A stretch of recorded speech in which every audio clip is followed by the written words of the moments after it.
ചേക്കിഴാർ സ്വാമിയുടെ പെരിയ പുരാണത്തിലെ അടുത്ത ഒരു തീവ്ര ശിവഭക്തൻ്റെ ജീവിത കഥയിലേക്കാണ് നാം പ്രവേശിക്കുന്നത്. അപരിചിതനായൊരു താപസൻ്റെ ആഗ്രഹം സാധിപ്പിക്കാൻ അണിഞ്ഞൊരുങ്ങി വിവാഹവേദിയിലേക്ക് കയറാൻ തുടങ്ങിയ തൻ്റെ വത്സലപുത്രിയുടെ മനോഹരമായ കേശഭാരം താപസനു വേണ്ടി മുറിച്ചു നൽകിയ പിതാവായ മാനക്കഞ്ചരൻ എന്ന ആ ശിവഭക്തൻ്റെ കഥയാണ് ഇനി നമ്മൾ കാണാൻ പോകുന്നത്. മാനക്കഞ്ചാര നയനാർ എന്ന ശിവഭക്തൻ തൻ്റെ തീവ്രഭക്തി എങ്ങനെയാണ് വെളിപ്പെടുത്തിയത് എന്ന് നമുക്ക് ആ കഥയിലേക്ക് പ്രവേശിക്കാം. തഞ്ചാവൂർ എന്ന ചോഴരാജ്യ നഗരത്തിൽ മാനക്കഞ്ചാരൻ എന്ന ഒരു മഹാൻ ജീവിച്ചിരുന്നു. ശിവഭക്തിയിലും ശിവഭക്ത സേവയിലും ഉന്നതനായിരുന്നു അദ്ദേഹം. ധാരാളമുണ്ടായിരുന്ന ധനം ശിവഭക്തിക്ക് വേണ്ടി, ശിവകാര്യങ്ങൾക്ക് വേണ്ടി, ശിവഭക്തന്മാരെ സഹായിക്കാൻ വേണ്ടി വിനിയോഗിച്ചിരുന്നു. അനപത്യം വളരെ കാലം അനുഭവിക്കേണ്ടി വന്ന മാനക്കഞ്ചരന് ദീർഘകാലം കഴിഞ്ഞ് ഒരു പുത്രീ സന്താനമുണ്ടായി. മാതാപിതാക്കന്മാർ അവൾക്ക് സുകേശി എന്ന് പേരിട്ടു. കുഞ്ഞിൻ്റെ കറുത്ത് മിനുത്ത ചുരുണ്ട ഘനകേശം കണ്ട് അവർക്ക് സുകേശി എന്ന പേര് തന്നെ യോജിച്ചതാണെന്ന് എല്ലാവരും പറഞ്ഞു. മാണിക്യ മഞ്ചത്തിൽ കിടത്തി അവർ ആ കുഞ്ഞിനെ താലോലിച്ചു. നെറ്റിലേക്ക് ഊർന്നു വീഴുന്ന കുന്തളങ്ങളോടും തിളങ്ങുന്ന നയനങ്ങളോടും മുല്ലമൊട്ട് പോലുള്ള ദന്തനിരകളോടും കൂടിയ ആ കുഞ്ഞിൻ്റെ മുഖം കണ്ട് അസാമാന്യമായ ആ സൗന്ദര്യം കണ്ട് മാനക്കഞ്ചരൻ മാത്രമല്ല ആ പ്രദേശത്തിലെ എല്ലാവരും ആഹ്ലാദിച്ചു. തിളങ്ങുന്ന രത്നം പതിച്ച മാലകളും അരഞ്ഞാണവും നൂപുരങ്ങളും പട്ടുവസ്ത്രങ്ങളും അണിഞ്ഞ് കേളിയാടുന്ന തൻ്റെ കുഞ്ഞിനെ നോക്കിയിരുന്ന മാനക്കഞ്ചരന് പലപ്പോഴും വയറ് നിറഞ്ഞിരുന്നു. അങ്ങനെ സൗന്ദര്യത്തിടമ്പായ ആ കുഞ്ഞ് വളർന്നു.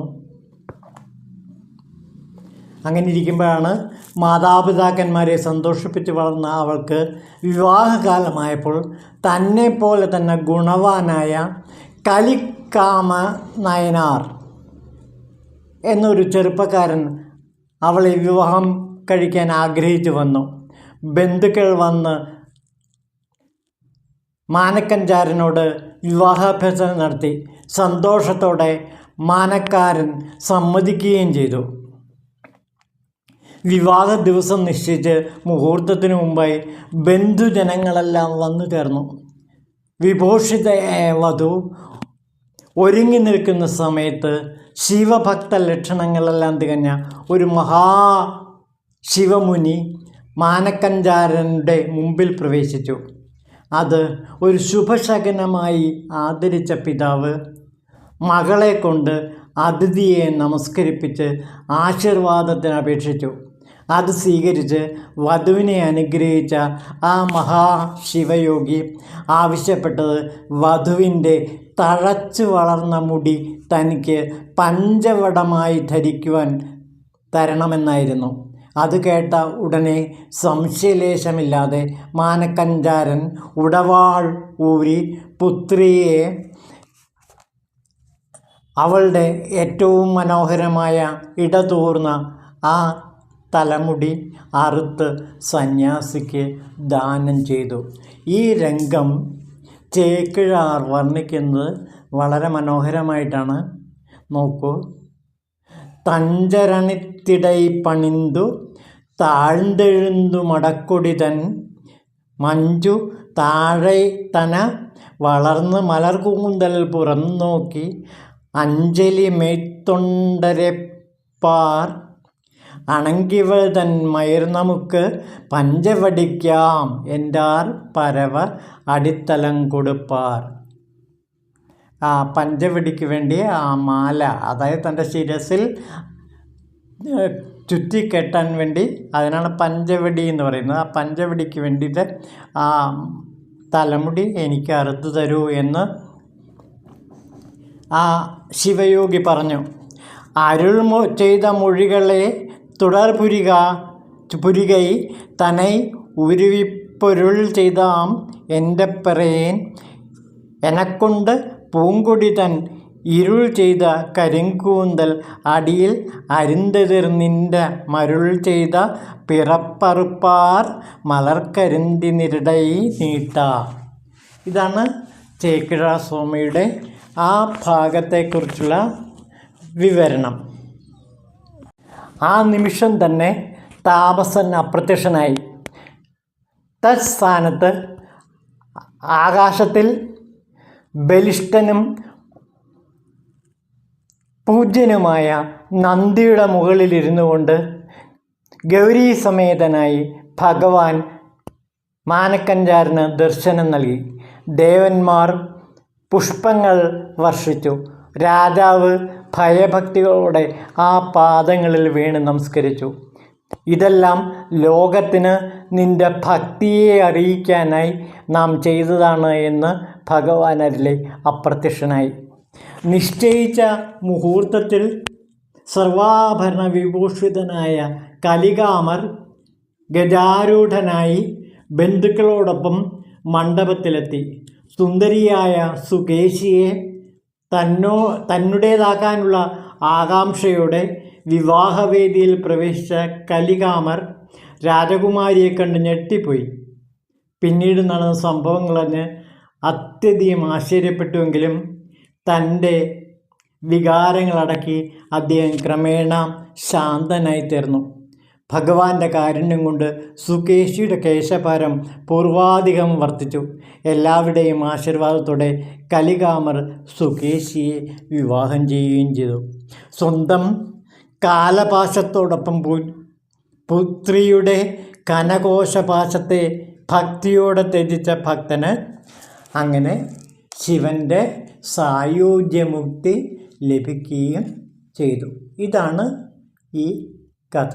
അപ്പോൾ ഈ കഥയിലൂടെ പറയുന്നത് ഒരു വിവാഹത്തിൻ്റെ മുഹൂർത്തത്തിൽ പോലും സ്വന്തം മകളുടെ മുടി മുറിച്ച് നൽകാൻ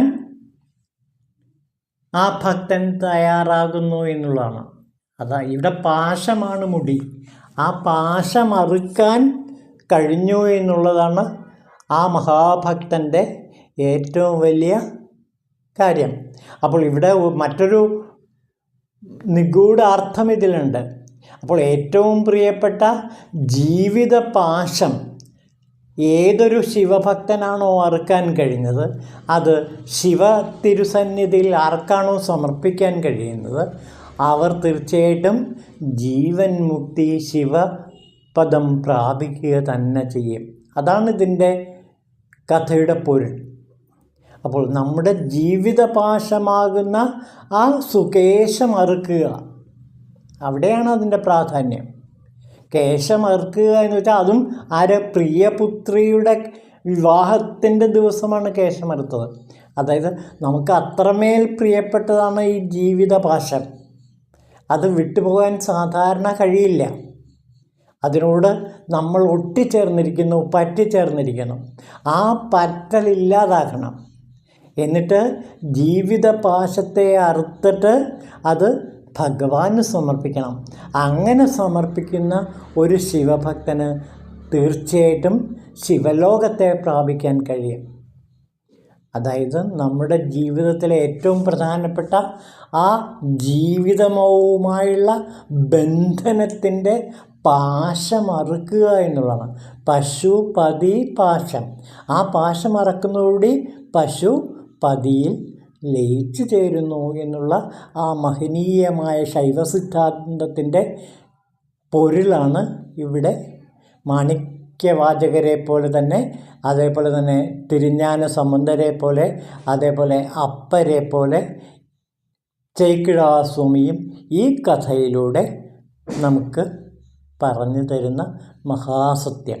അപ്പോൾ പശുപതി പാശത്തിലെ പാശമറുത്താൽ പശു പതിയുമായി ചേർന്ന് പശുപതിയായി മാറും, സാക്ഷാൽ ശിവനായി മാറും. അപ്പോൾ ഒരു ജീവൻ എങ്ങനെ ശിവനായി മാറും എന്നുള്ള കഥ ഇതിലൂടെ വ്യക്തമാക്കുകയാണ് ഗ്രന്ഥകർത്താവ് ചെയ്യുന്നത്.